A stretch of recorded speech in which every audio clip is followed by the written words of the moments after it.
Naniniwala po ba kayo na bawat problema may solusyon? Ako, na kung minsan o madalas pa nga, yung solusyon sa problema, nandun na sa problema, nakasama na. Katulad na lang ng pinapakita sa ating mga pagbasa. Sa ating unang pagbasa ay napansin natin ang problemang naranasan ng mga taga-Juda dahil na rin sa pagiging pasaway nila. Sinakop ng iba't ibang bayan ang kanilang bayan, sinunog pa. Ngayon, sinong mag-aakala na later on, ang gagamitin ng Diyos ay isa sa mga haring sumakop sa kanila upang ibalik ang mga nawala na mahalaga sa kanila. Problema? Nandun din yung solusyon sa problema. Sa ating ebanghelyo ay nirecall ni Kristo kay Nicodemo kung paanong nagkaroon ng matinding problema ang mga Israelita nang sila'y magreklamo sa ilang. Anong ginawa ng Diyos? Pinadalhan sila ng makakamandag na ahas. Lahat ng matuklaw nangamamatay.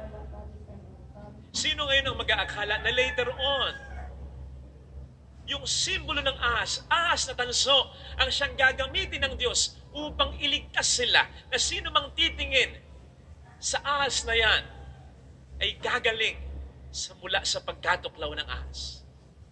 So, yung ahas ang problema, naging solusyon yung ahas sa problema.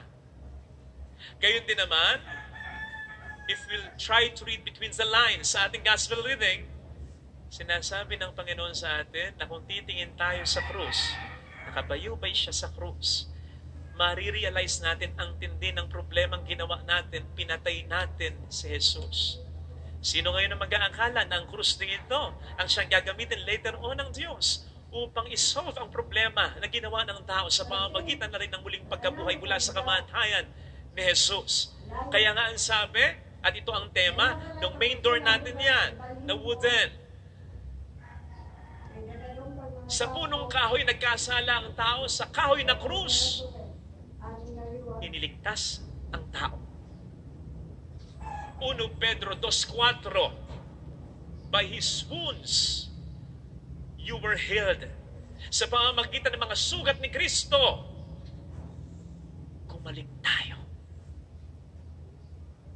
Nandun yung solusyon sa problema. Kaya hindi talaga mananalo ang demonyo sa Diyos sapagkat sa kahit anong masama na ibato ng diablo, may isasagot ang Diyos na sa bawat problema, doble ang grasya. Dapat lamang tayong kumalma kasi madalas tayo natataranta.